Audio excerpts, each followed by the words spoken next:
Cuma tuan-tuan, kalau anak kita dah tarbiyah jadi anak soleh, daripada dulu dah tarbiyah, dengar malang ni, rupanya bukan anak soleh tu, berimang je. Maka janganlah berhenti tarbiyah. Ninggok dia berhenti. Gua ni bang, dah ajar ngaji dah anak. Tak payah dah, tak khabar anak berimang padang. Okey. Nah, tak payah semayang bang. Nak berimang ke? Jawabnya dak. Kalau nak buat anak jadi soleh, boleh. Nah, tapi kalau anak kita dak soleh, dak Allah Ta'ala dak izinkan anak kita jadi anak yang baik, dak mayam bang, mana jahat lah. Dedah aurat, nak olek tatu duduk atas dada, nak olek pakai rantai baru duduk tekak, rambut macam balung ayang, nak pakai seluar jin koyak rabak, pakai baju gambar kerak, nak maka anak ini anak yang tidak baik. Tapi kalau dia berimang, maka Allah Ta'ala terima. Masuk pada hadis, nak wa waladin salihin yad'u lahu. Nah, dah hadis kata soleh, ulama kata berimang.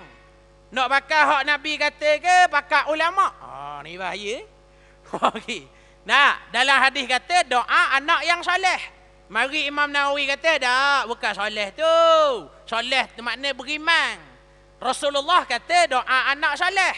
Imam Nawawi kata doa anak yang berimang. Dah nak ambil hak ni. A'udzubillahi minasyaitonirrajim. Bismillahirrahmanirrahim. Assalamualaikum warahmatullahi ta'ala wabarakatuh. Alhamdulillahi rabbil alamin. Wassalatu wassalamu ala asrafi anbiya'i wal mursalin. Sayyidina Muhammad wa ala alihi wa sahbihi ajma'in. Subhanaka la ilma lana illa ma 'allamtana innaka antal alimul hakim. Rabbi shrah li sadri wa yassir li amri wahlul 'uqdatam min lisani yafqahu qawli. Allahumma salli wa sallim ala sayyidina Muhammad al-fatih lima uliq wal khatim lima sabaq nasiril haqq bil haqq wal hadi ila siratikal mustaqim wa ala alihi wa sahbihi haqqa qadrihi wa miqdarihil azim. Rabbana iftah bainana wa baina qaumina bil haqq wa anta khairal fatihin. Rabbi yasir wa la tu'asir ya karim. Wa la hawla wa la quwwata illa billahil aliyyil azim. Amma ba'. Alhamdulillah. Alhamdulillah, segala puji bagi Allah, Tuhan sekalian alam. Selawat dan salam ke atas junjungan besar Nabi kita Muhammad sallallahu alaihi wasallam. Syukur kehadirat Allah Subhanahu wa taala kerana dengan limpah dan kurnianya, dengan kudrat dan iradatnya, dengan izin dan kasih sayang Allah Subhanahu wa taala, dapat sama-sama kita hadir lagi ke rumah Allah yang sebegini indah, yang sebegini barakah, bagi mengerjakan perintah-perintah Allah yang sangat besar di dalam agama kita. Iaitulah Allah hadirkan kita dan Allah dudukkan kita di dalam suatu majlis ilmu. Mudah-mudahan apa yang kita kerjakan pada malam ini dicatatkan oleh malaikat Allah Subhanahu wa taala sebagai suatu amal yang soleh di dalam buku catatan amal kita, yang mana buku itu kita harap memberi keuntungan dan kemenangan pada hari kita bertemu dengan Allah Subhanahu wa taala di yaumul mahsyar nanti, insyaallah taala. Amin ya rabbal alamin. Baik tuan-tuan, puan-puan, insya-Allah malam ni kita sambung lagi pengajian kuliah maghrib berkitab kita menggunakan kitab Ta'lim al-Aulad. Kita mulakan dengan ummul kitab Al-Fatihah. Bismillahirrahmanirrahim.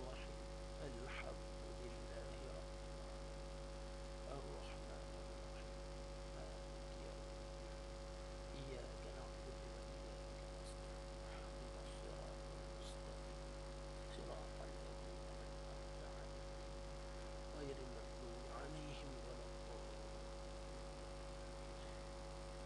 اللهم افتح لنا حكمتك وانشر علينا من خزائن رحمتك يا أرحم الراحمين آمين. قال المصنف رحمه الله تعالى ونفعنا به وبالعلمه في الدارين آمين يا رب العالمين. Kata pengarang rahimahullahu ta'ala, bacalah sebaris daripada syair Melayu di bawah ini. Ingat-ingat serta fikir sehari-hari, kita duduk di dalam kubur seorang diri. Peringatan adalah orang-orang yang telah berpindah kepada alam barzah itu, telah putuslah amalan-amalan mereka dengan sendiri, melainkan salah satu daripada 3 perkara. Pertamanya sedekah yang jariah, iaitulah wakaf, dan keduanya anak-anak yang soleh yang mendoakan bagi mereka itu. Ketiganya ilmu yang diambil manfaat dengan dia ilmu. Kalau begitu, hendaklah kita yang sebelum mati ini berikhtiar dan usaha, beri hasillah 3 ini, atau kalau tidak 3 sekalipun, salah suatu daripada 3 ini, kalaulah tidak ada bekal yang dibawa dengan sendiri. Nah, baik. Kata pengarang, nak masuk di dalam perkataan syair Melayu. Nah, ingat-ingat serta fikir sehari-hari, kita duduk dalam kubur seorang diri. Ni macam syair lah tuan-tuan. Nah, syair Melayu ni terkenal dengan syair Arab pun lagu tu juga. Melayu ada syair, Arab pun ada syair. Nah, jadi syair ni berbunyi, syair ni dengan sajak sama ke tak tuan-tuan? Syair dengan sajak sama tak? Saya tak tahu. Syair dengan sajak sama tak? Lain tak? Lain tak? Lain syair dengan sajak. Baik. Jadi kata di sini, ingat-ingat serta fikir setiap hari, kita duduk dalam kubur seorang diri. Peringatan adalah orang yang telah berpindah kepada alam barzah itu, telah putuslah bagi dia segala amal, melainkan 3 perkara. Sabit di dalam hadis yang sangat masyhur, yang sangat popular. Bahawasanya sabda Nabi sallallahu alaihi wasallam, Nabi kata, iza mata banu Adam in qata'a amaluhu illa min salasin, sadaqatin jariyah, wa ilmin yuntafa'u bihi, wa waladin salihin yad'u lahu, au kama qala. Apabila matilah seorang anak Adam, maka terputuslah segala amal hak lain. Mana amal yang dia buat tak ada dah. Mana kata hak dia buat sendiri boleh pahala, hak dia buat dapat pahala, hak dia lakukan, dia kerjakan dapat pahala. Amalan ini yang terputus. Melainkan 3 perkara benda, iaitulah sedekah yang jariah, sedekah yang hartanya berkekalan, diterjemahkan oleh para alim ulama dengan perkataan wakaf. Wakaf dengan infak ni tuan-tuan, dia lain sikit. Dia sama-sama pemberian. Kalau kita ngaji di dalam bab muamalah, dia ada berkaitan dengan jual, ada berkaitan beli, ada sewa, ada pajak, ada gada, ada hutang, ada pinjam, ada wakaf, ada hibah, ada infak dan sebagainya. Jadi benda yang bersifat dengan kekal, maka dinamakan barang wakaf. Benda yang bersifatnya tidak kekal, maka termasuk dalam barang yang infak. Jadi kalau infak lain pada wakaf, wakaf lain pula pada infak. Baik. Maka kata pengarang, amalan yang tidak terputus pahala, adalah barang yang dia wakaf, orang guna. Ingat kita beri barang wakaf, orang guna, kita boleh pahala. Ada orang tanya, kalau kita orang tak guna, lagu mana tak? Kita bagi dah Quran ke masjid ni. Dah masjid dah guna. Kita hak tukang bagi dapat tak pahala? Jawabnya dapat. Pahala apa? Pahala memberi wakaf. Ada pun orang guna pula, orang baca Quran hak kita beri, maka dapat pula pahala orang menggunakan barang hak kita wakaf. Nah, jadi wakaf ni besarlah tuan-tuan. Pahala tak butuh siapa ke kita duduk di dalam alam barzah. Nah, sebab tu kalau masjid buat wakaf, nak buat penambahan ruang solat misalnya, nah, renganglah tangan kita beri. Nah, tak beri banyak, beri sikit lah. Nah, tak apa, asalkan kita bagi. Nah, serba salah lah tak kalau nak beri sikit. Mana ada serba salah, memang sokma kita beri sikit pun.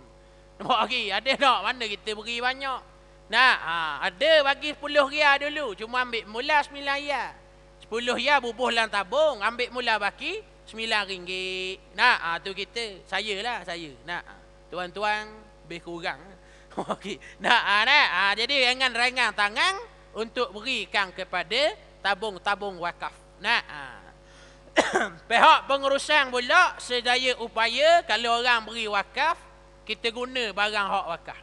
Nah, kalau kata tak guna sangat, beri ke masjid lain. Nah, supaya barang tu digunakan. Lagi orang guna, lagi molek. Lagi ramai orang guna, lagi bagus. Nah, ni kalau wakaf di mana-mana, Quran banyak dah sejik tu. Nah, jadi tak boleh nak wakaf dah. Banyak dah Quran, orang bagi Quran sokmo. Nah, jadi Quran hak banyak tambung ni, kita beri ke masjid lain. Nah, tak boleh bagi surah tak boleh bagi surah. Kena beri masjid. Kerana diwakafkan kepada masjid.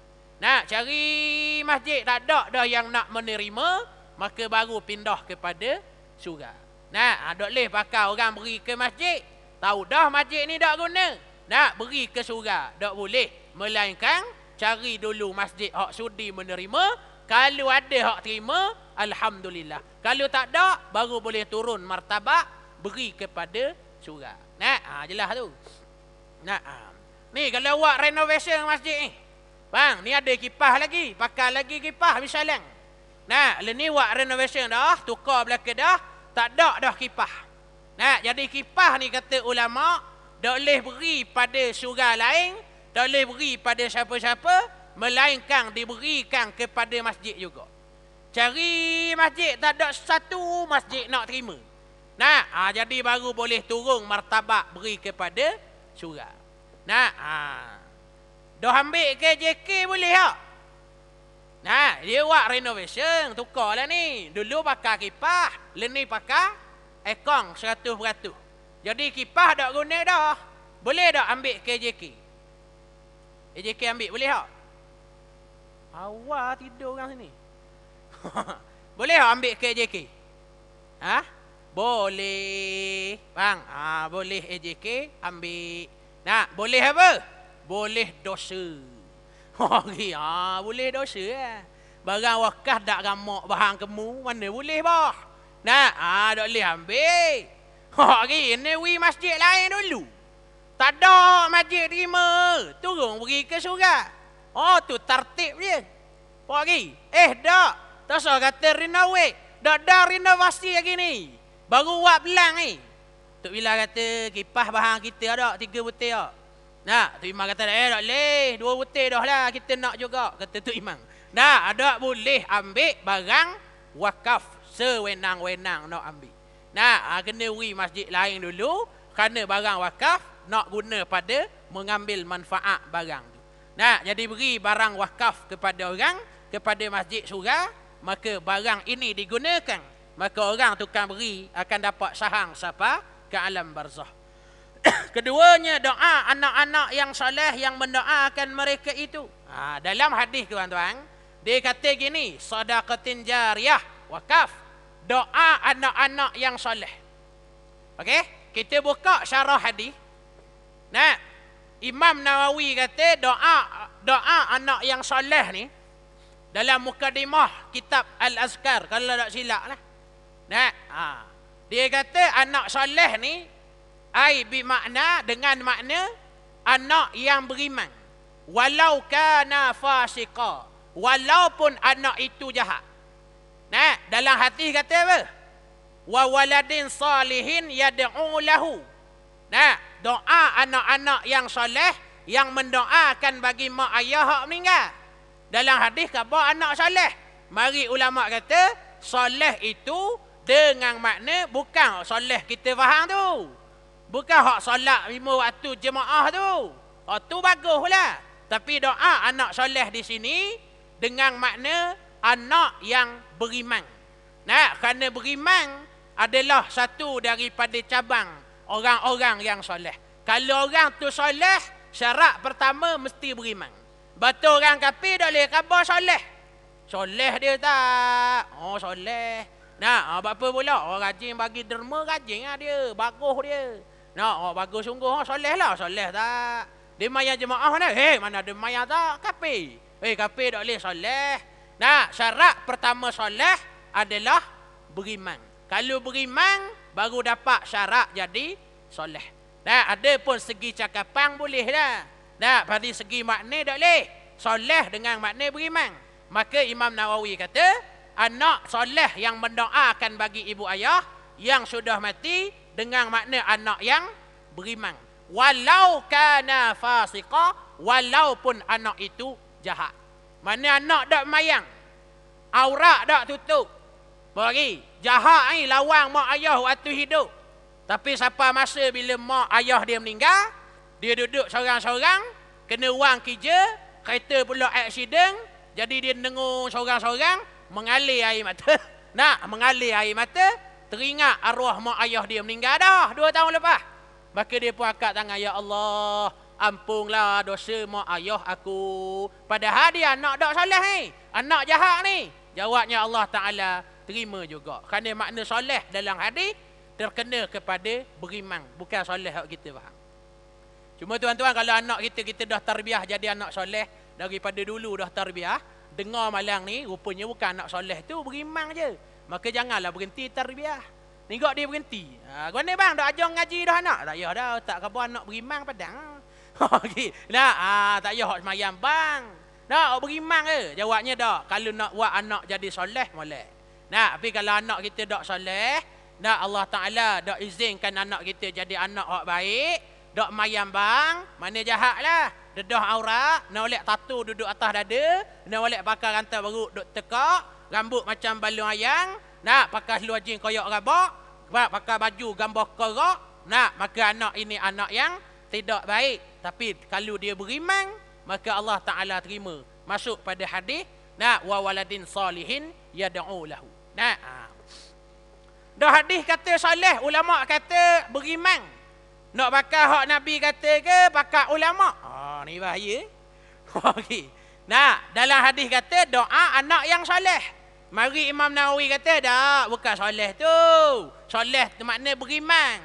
Rasulullah kata doa anak soleh. Imam Nawawi kata doa anak yang beriman. Dia nak ambil hak ni? Orang Kepadang ambil hak mana? Hak Nabi khabar ke ulama khabar? Jawabnya hak ulama khabar. Kerana dia? Kerana ulama lebih lagi ikut pada Rasulullah SAW berbanding kita. Nampak macam tak ikut Nabi tak? Jawabnya kena ulama sebenarnya ikut. Cuma kita tidak nampak perjalanannya lagu mana. Kerana bahasa gitu tuan-tuan. Bahasa bahasa ni tuan-tuan, kadang-kadang kita tak faham. Tak usah Arab lah tuan-tuan, bahasa Melayu pun kita salah faham, betul tak? Bahasa Melayu salah faham. Ya nikah. Nikah kahwin Jadi sebelum ni kahwin dah, bini lama meninggal. Accident bahang di lori minyak, meninggal tu bini dia. Selang 3 tahun nikah pula. Nikah pula, bini lama dulu tuan-tuan. Dia jenis masak, tok laki dok masuk dapur. Siapa masa panggil makan, bang siap dah makan. Pergi. Tu bini lama. Meninggal dah, Tuhan ambil dah. Ini bini baru. Bini baru ni baiklah juga, mana masaklah juga. Cuma tak sama bini lama. Bini lama pada awal sampai habis masak. Tinggal mari makan Bini baru ni kena beli barang. Dia suruh tok laki beli barang. Tok laki pun pergi beli barang, takkan nak bodoh pandai. 18 tahun dah tak pernah beli barang dapur. Leni bini baru suruh beli barang dapur. Dia pun pergi. Nak serah dia jumpa. Nak lengkuah jumpa. Halia jumpa. Kunyit jumpa. Nak cuma dekat bawah list tu dia tulis 5 nipis. 5 nipis. Nah, jadi dia cari musim kedai runcit. Kalau pasar raya dia tulis. Kedai runcit mana dia tulis? Tulis tak ada. Nah, dia pun balik. Beres bang, beli belakang barang. Beres belakang dah. Cuma sebarang tak jumpa, cari tengok tak jumpa terang. Kenapa tak jumpa? 5 nipis tak jumpa. Berapa pula tak jumpa? Dah abang tengok 5 bulak belaka. Tak ada satu hak nipis. Nah, mana dok pandai tu. Okey, kalau dia cerdik, dia kenal. Hak ni 5 nipis. Hak ni kasturi. Hak ni 5 puruk. Kenal ni. Berapa tak kenal? Kerana tulisnya 5 nipis. Adakah 5 nipis itu nipis? Jawab lu orang Kempadan. 5 nipis tak? Tak? Ke nipis sungguh sini? Nampak pelak tengok muka. Nah, tak nipis. Dah apa panggil 5 nipis? Siapa tahu? Siapa tahu? 5 puruk pasal dia punya tu bergerutu puruk tu, bergerutu. 5 kasturi sebab dia manis, sebab dia wangi. Wangi ni mari kasturi selalu. 5 nipis, apa panggil nipis? Jawab lu. Tahu tak jawapan? Tak tahu. Berapa panggil 5 nipis? Nak tahu tak? Ke tak payah? Tak payah lah kot, tak penting pun. Baik. Ke nak tahu? Nak dah? Kita tanya kali lagi. Kalau betul 200 riyal. Berapa panggil 5 nipis? Tak tahu dah? Jawabnya aku tak tahu kok. Kita panggil 5 nipis pasal tok nyang kita dulu panggil 5 nipis. Jadi mari generasi baru hanya ikut akan perkataan orang lama. Orang lama panggil 5 nipis lah. Sebab tu lah panggil 5 nipis. Jadi tok lelaki ni oleh kerana 18 tahun tak pergi tengok barang dapur, bila tulis di kertas 5 nipis, tak beli lah. Sebab apa? Kerana dia tak faham. Dia ingatkan 5 nipis tu nipis lah. Berapa tak beli bang? Dorang nak abang tengok 5 bulak lah ke. Abang ambil bulak, buang ambil orang lain bulak. Cari pas bawah tak jumpa hak nipis. Tak cerdik tu. Kerana dia ada maksud yang tersirat. 5 nipis bukan makna nipis. 5 nipis hak lain pada 5 puruk, lain pada 5 kasturi. Hak bulak licin tu 5 nipis. Tapi tak faham apa? Kerana tak ada maklumat pada dia. Begitulah hadis ni. Dia kata anak yang soleh, yang mendoakan bagi mak ayah dia. Kita tak faham. Kita faham anak soleh, mana soleh lah. Mana baik lah. Sama dengan kita faham 5 nipis, mana hak nipis lah. Jawabnya tak. Bang, benda tu boleh berlawanan. Sebut 5 nipis, maksudnya 5 yang bulak. Mana ada orang panggil 5 bulak? Ada orang panggil 5 bulak? Giak rasa agak beli pasar beli 5 bulak. Mana ada? Beli 5 nipis. Banyak masuk-masuk dalam kod Melayu. Kadang-kadang kita rasa macam faham, sebenar tak faham. Begitulah hadis. Nabi kata anak yang soleh. Imam Nawawi kata maksud anak soleh adalah anak yang beriman kepada Allah Ta'ala, walaupun anak itu anak yang jahat. Kemudian kata pengarang rahimahullahu ta'ala, dan yang ketiganya ilmu yang diambil manfaat dengan dia ilmu. Dengan dia ilmu. Ilmu yang memberi manfaat. Tak kira ilmu agama ke ilmu dunia. Diajar pada orang. Maka orang tu guna sampai mati, dia dapat akan manfaat. Sampai duduk di dalam alam barzah. Lepas tu kita pandai apa-apa dan benda tu kebaikan, maka kita ajar pada orang. Mana dengan mana tak payah kedekut ilmu. Melainkan kita ada sebab tak bagi. Okeylah. Contoh dia nega kan pasar malang. Dia jual ayam goreng, celup tepung. Orang mari dia, bang, bagi gak resepi. Dia boleh kata, tak boleh apa. Ni resepi rahsia keluarga. Tak apalah. Tak ada masalah, bukan wajib bagi. Cuma kalau nak molek bagi lah. Bang, minta resepi ayam goreng sedap lah, beli sama kita. Kalau ada resepi kak, kita tak beli dah lah. Dia kan bagi tu siap-siap. Abang ni punya baik, bagi kok. Ambil ni, tulis ni. Tepung setengah kilo, ayam seko, garang 2 lori, tulis. Tulis. Dak dah 2 minggu buka belah kedai. Ayang goreng juga natang tu. Okey, marah kawan tu. Jawabnya tak apa dah. Jawab kalau nak bagi, alhamdulillah. Tak bagi tidak haram. Tak ada masalah. Baik. Kemudian kata pengarang rahimahullahu taala, sebaliknya perkara jahat kita ajar ke orang terhenti sejak daripada kita taubat. Okey? Tahun 2000 dulu kita ajar seorang ni pecah rumah. Kamu kalau nak buka mangga rumah orang, kalau mangga pasang gini, buat gini baru terbuka. Kalau mangga pasang gini pula, mu tak boleh guna api, kena guna besi. Kalau mangga pasang gini tak boleh besi, kena katak. Dia ajar dan dia tahu orang tu guna nak pecah rumah. Maka orang tu guna untuk pecah rumah, dia tukang ajar dapat saham dosa sehingga dia ini tukang ajar jadi orang yang bertaubat pada Allah. Mana start dia taubat, terpotonglah tidak dapat sudah dosa hak berpanjangan. Tapi kalau tak taubat berjalan. Kemudian kata pengarang rahimahullahu taala, kalau begitu hendaklah kita yang sebelum mati, yakni yang hidup ini, berikhtiar dan usaha, beri hasil lah, beri ada juga. Tiga-tiga ini jadi ada belaka. Sedekah jariah ada, wakaf. Pandiang nikah, boleh anak 5-6 orang, anak yang soleh beriman.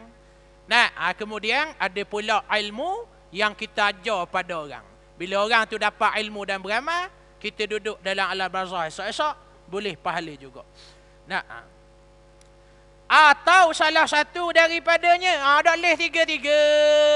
Tak boleh ada anak soleh, tak nikah lagi. Kemudian ilmu manfaat pun tak boleh nak ajar orang tak pandai.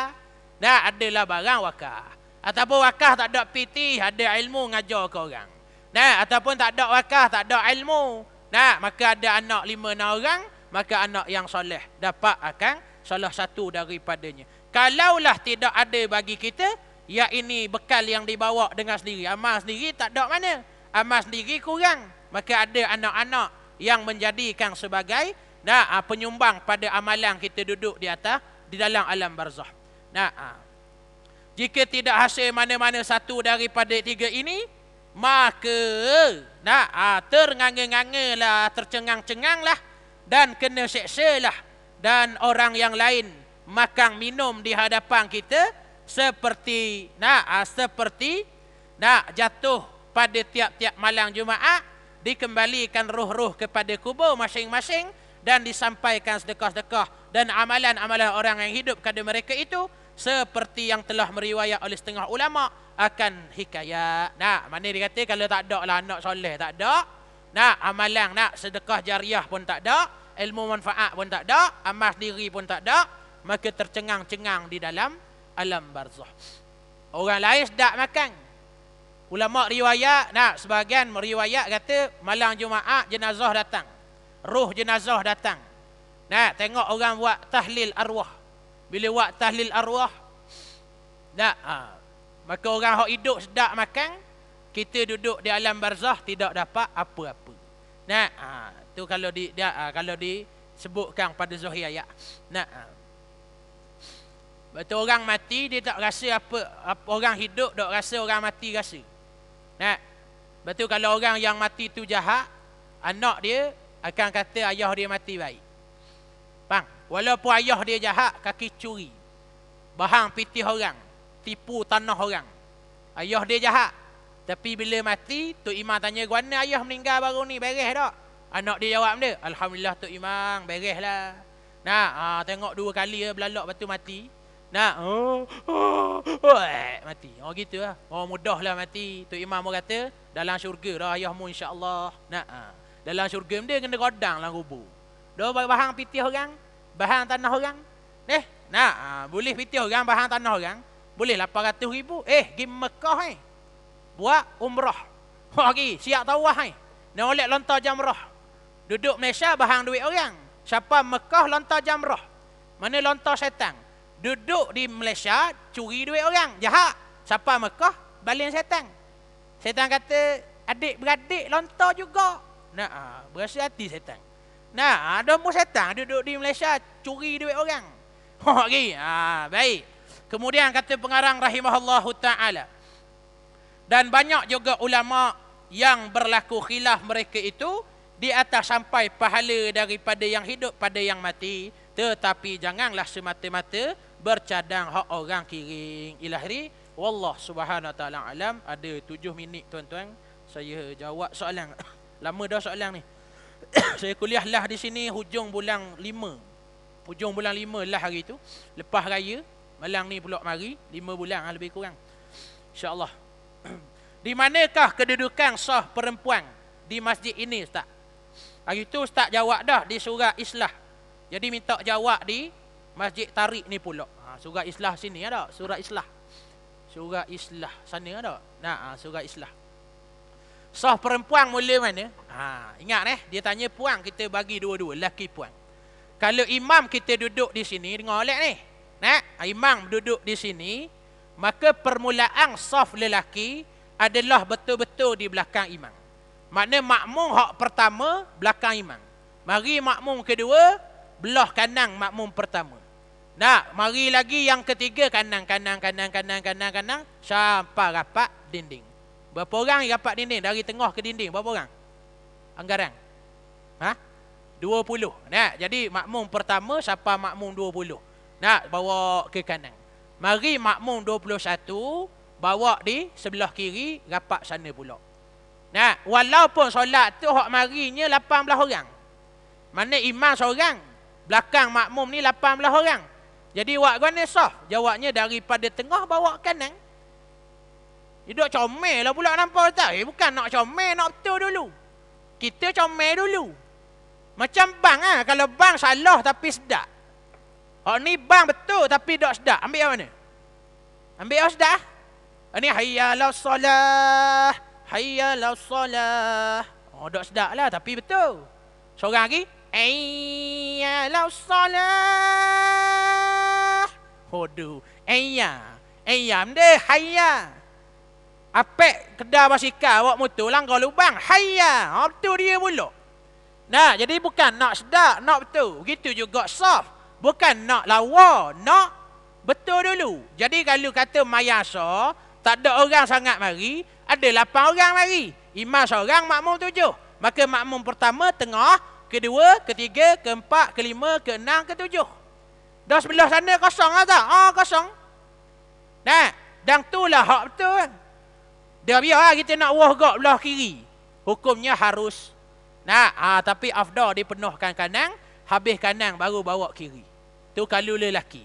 Ada pun perempuan, tengok di tempat mana kedudukan yang paling dekat dengan imam. Kalau imam kita sini, muslimat biral tabir tu, dia tempat hak paling dekat dengan imam adalah sudut hak ni. Sudut hak ni. Sudut ni. Maka situ makmum pertama perempuan, kedua, ketiga bawa ke kiri, sambung sah belakang, bawa ke kiri, sambung sah ketiga, bawa ke kiri. Tu tempat yang kedudukan sebenar. Tak apalah Ustaz, masjid kita jarang satu sah tak penuh. Kalau 2 sah penuh pun berlaku hukum yang sama kok. Katalah makmum pertama 1 sampai 20, 21 sampai 40. Saf kedua pun penuh. Maka saf ketiga makmum ke 41. Jadi dia akan sambung saf ketiga duduk tengah kok. 41, 42, 43, 44, 45, 46, 47, 48, 49, 50. 51, 52, 53, 54, 55, 56, 57, 58, 59, 60. Setiap saf berjalan hukum yang sama. Jadi naknya kita khabar bab ni, kalau boleh tuan-tuan, malang ni kita amal tu. Ingat kata malang dia ada 4 saf penuh. Saf nombor 5 tu kita start dengan tengah, bawa ke kiri. Malang ni amal. Subuh esok lupa tak apalah, malang ni amal lu.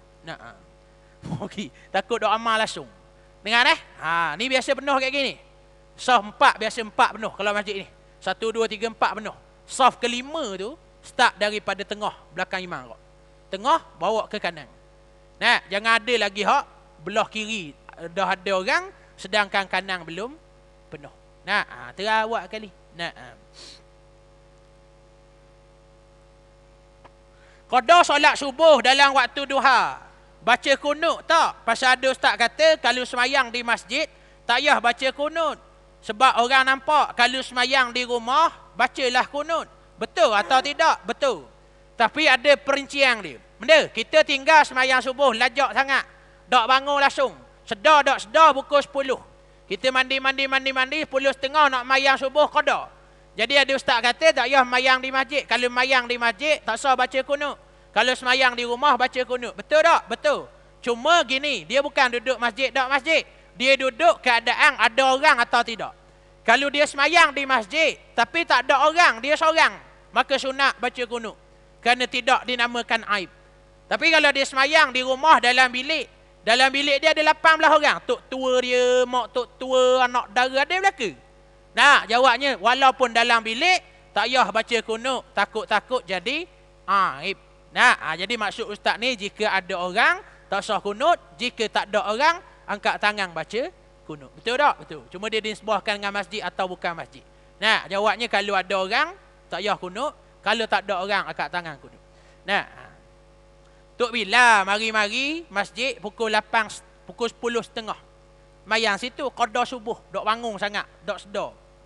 Bang, angkat takbir tak ada orang ni. Allahu Akbar. Tok Bila, insya-Allah baca kunut lagi. Naik rakaat kedua, Tok Imam lalu. Tok Imam lalu masuk dalam bilik. Tok Bila kata celaka, tak boleh baca kunut hari ni. Nah, tak boleh baca kunut. Nah, dok dang habis rakaat kedua, dok dang rakaat, Tok Imam lalu pula sebelah Bila keluar. Bila cantik balik dah, boleh baca kunut. Bila pun Allahu Akbar rakaat, syami Allah baca kunut. Allahumma hdini fi man hadait. Bunyi belakang. Amin. Rupanya Tok Imam dok semayang subuh juga bagi dia. Nak bagi ni ikut belakang Tok Bila. Nah, bunyi amin belakang. Nah, jawabnya kalau ada orang tak payah kunut nah. Nah.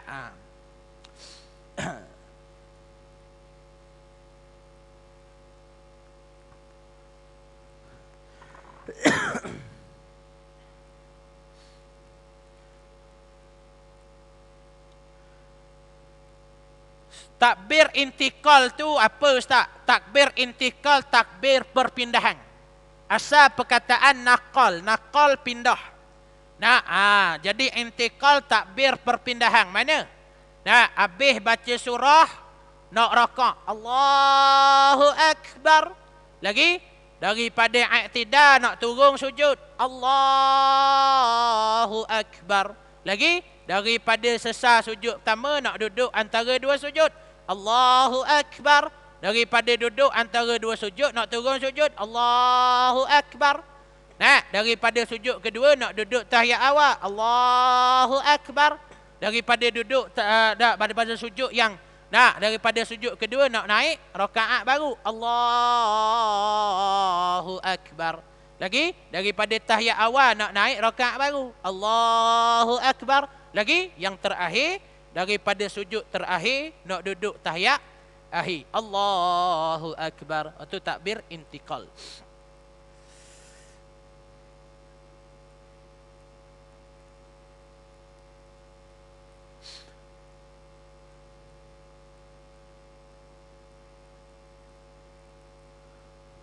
Kalau nak naik tambah rakaat ataupun nak beri salam, minta syarah sikit berkaitan tunggu salam kedua. Pasal ramai juga yang dok amal lagi bab ni. Molek soalan. Soalan terakhir. Beri salam kedua bila? Beri salam kedua ni, dia ada beberapa hukum. Ada kalanya haram, ada kalanya harus, ada kalanya afdal. Maka beri salam kedua yang haram mana? Bang, imam salam kedua, dia baru nak salam. Itu afdal. Yang haram gini, imam tahiyat, dia tahiyat. Imam dak salam, dia salam dulu. Dalam keadaan sedar. Kalau tersilap tak apa. Bang, ni imam tahiyat, doa panjang. Doa nak minta pelindung dari dajjal lah. Minta dari fitnah kubur banyak lah. Dia pun lama untuk imam. Beri salam dulu lah. Assalamualaikum. Dia beri awal pada imam dengan sengaja. Hukumnya haram. Tapi kalau dia beri tu, imam beri salam pertama. Dia beri salam pertama. Dan salam kedua. Ni ramai buat. Hukumnya harus. Tidak haram, tidak batal. Imam Assalamualaikum warahmatullahi Dok dang salam kedua, dia beri salam. Assalamualaikum warahmatullahi. Hukumnya sah, hukumnya harus. Afdal mana? Afdal lepas imam salam kedua. Assalamualaikum warahmatullahi. Jangan salam lagi. Nah, Assalamualaikum warahmatullahi. Barulah makmum belakang beri salam. Kalau nak tambah rakaat masbuk, baru tambah lepas salam kedua imam. Jika imam salam 2 kali. Pada hari hak imam salam sekali, tak usah tunggu 2 kali. Dah ada tu imam salam sekali, ada sakit perut. Bang, dah salam. Assalamualaikum warahmatullahi. Piung lagi kita dah. Dia pun tak kata tunggu salam kedua, dia tunggu. Daripada isya pas subuh duk salam-salam lagi. Nah, okey makmum depan ni. Nah, hak belakang muslimat bila tapi tunggu. Lama tok imam dak bagi salam lagi. Nah, lama punya masalah lah tanya orang sebelah. Dak salam lagi, dak lijah. Lijah kata dak tahu kok kita cik ani. Nah, lelah bunyi mak cik Minah belakang. Mu 2 orang cakap tanya semayang batal tu. 3-3 batal. Okey, dah. Nah. Jadi kalau imam batal waktu salam dan dikhawatiri makmum muslimat tak tahu, nah maka tu imam boleh berkata assalamualaikum kali kedua dengan syarat sudah membelakangkan kiblat. Okey? Beri salam pertama assalamualaikum warahmatullahi. Perut kentut. Ataupun nak sakit perut. Dia pun bangun paling kiblat, membelakangkan kiblat. Maka dia pun kata assalamualaikum warahmatullahi. Maka tak ada rupa semayang, tak apa. Dia pun gila berak, maka orang belakang beri salam. Makmum muslimat beri salam. Sama macam sujud. Sujud terakhir ni, lama sujud imam sakit perut ataupun ketuk, bangun membelakangkan kiblat, menghadap makmum dan disebutkan di mulut tu imam. Allahu Akbar. Tu. Padahal tak boleh sebut Allah Akbar, tak boleh. Cuma kerana dia sudah membelakangkan kiblat, boleh sebut. Membelakangkan kiblat dulu. Tadi nak sujud saat ni, lepas tu belakangkan kiblat, ngadap makmum, Allahu Akbar. Sambil diri tak apa. Makmum bangun dah, imam keluar. Makmum pula bila bangun tengok imam dah diri, ngadap ke makmum, maka fahamlah imam ini sudah batal. Ni gak tu imam Allahu Akbar. Makmum bangun, Tok Bila. Buat apa? Buat apa? Balik awal. Balik awal Tok Bila. Tak usah tanyalah, ada maksud imam sudah batal. Wallahu a'lam. Habis soalan. Mudah-mudahan apa yang kita dengar dapat manfaat pada kita. Kalau tidak banyak, sikit dapat kita ilmu pada malam ini. Kalau tidak banyak, sikit dapat kita amal apa yang kita dengar pada malam ini. Mohon ampun, mohon maaf. Kasar bahasa, silap bicara yang elok, yang sempurna datang dari Allah Ta'ala. Yang tidak elok, tidak sempurna, cacat cela datang daripada kekurangan diri hamba yang sangat lemah, sangat kurang, sangat jahil ini. Mohon ampun, mohon maaf. Mudah-mudahan Allah berkatkan kehidupan kita dunia dan akhirat, insya-Allah. Tuan-tuan, puan-puan, ibu ayah, abang kakak, adik sekalian, mohon ampun, mohon maaf. Saya undur diri. Aku lu qauli hada wa astaghfirullahi wa lakum bilisal muslimin wal muslimat innahu ghafurur rahim. A'udzubillahi minasyaitonir rajim. Bismillahirrahmanirrahim. Allahumma faqihna fid din wa 'allimna at-ta'wil wa ihdinas mustaqim. Rabbana atina fid dunya hasanah wa fil akhirati hasanah wa qina azabannar. Wa sallallahu ala sayyidina Muhammad wa ala alihi wa sahbihi wa baraka wa subhanallahi rabbil alamin. Assalamualaikum warahmatullahi